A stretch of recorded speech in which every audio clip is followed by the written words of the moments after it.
நம்ம வீடியோவை ரெகுலராக பார்க்குற எல்லா ஃபாலோவர்ஸ்க்கு தெரியும். பட்டி வைக்காம, பெயிண்ட் அடிக்காம இந்த மார்பிள் கிரானுல்ஸ் கூட ஒரு ஹார்ட்னர் மிக்ஸ் பண்ணி, எஃபெக்டிவாக ஸ்ட்ரென்த் இருக்கிற மாரி ஒரு கம் பாண்டிங் லிக்விட மிக்ஸ் பண்ணி, நல்ல பட்டி மிக்சர் வச்சும் ஒரு 10 to 15 மினிட்ஸ் அந்த கன்சிஸ்டன்சி பேஸ்ட் ஃபார்ம் வர வரைக்கும் நல்லா மிக்ஸ் பண்ணதுக்கப்புறமா, உங்கள் வீட்டுடைய இன்டீரியர் மற்றும் எக்ஸ்டீரியர் வால்க்கு இதை பிளாஸ்டிங் பண்ணதுக்கப்புறமே பூசலான்னு சொல்லி நம்ம வீடியோ ரெகுலராக பார்க்குறவங்களுக்கு தெரியும். ஆனால் புதுசாக பார்க்குறவங்களுக்கு இதனுடைய அப்ளிகேஷன் மெத்தடுக்காக தான் இந்த வீடியோவை அப்லோட் பண்ணுறோம்.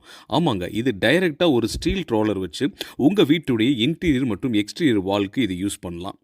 அதுவும் நார்மலாக சிமெண்ட் பூச்சி வேலை முடிச்சக்கப்புறம் இந்த கலருக்கு மேட்ச் பண்ணி ப்ரைமர் ஒரு பேஸ் கோட் கொடுத்துட்டு டைரெக்டாக உங்கள் வீட்டுடைய எக்ஸ்டீரியர் இன்டீரியர் வாலை இந்த மாதிரி கிளிட்டர்ஸ்லாம் யூஸ் பண்ணி அப்ளை பண்ணதுக்கப்புறம் அவுட்புட் பார்த்தீங்கன்னா எக்ஸலண்ட்டாக இருக்கும். இது கூட அந்த ஹேங்கிங் லைட்ஸு, ஃபோக்கஸ் லைட்ஸ் இதெல்லாம் போட்டு பார்க்கும்போது உங்கள் வீடே ப்ரீமியமாக இருக்கும்.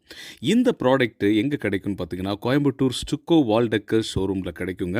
இது வீட்டுக்கு மட்டும் இல்லாமல் அப்பார்ட்மெண்ட்டு, கமர்ஷியல் ஸ்பேஸு, ஜிம்மு, அது மட்டும் இல்லாமல் கமர்ஷியலாக பண்ணுற ஏஏசி பிளாக் மேலே கூட இது டைரெக்டாக நீங்கள் ட்ரை பண்ணலாம். ஸோ இந்த ப்ராடக்ட்டு நீங்கள் பல்காக தான் ஆர்டர் பண்ணணும்னு கிடையாது. சாம்பிள் கிட் நம்மக்கிட்ட இருக்குது. அதை வாங்கி ட்ரை பண்ணிவிட்டு அதுக்கப்புறம் பல்க் ஆர்டர் பண்ணுங்கள். இந்த ப்ராடக்ட் வேணுமா காண்டாக்ட் பண்ணுங்கள். ஸ்டுக்கோ வால் டெக்கர், சரவணப்பட்டி, கோயம்புத்தூர்.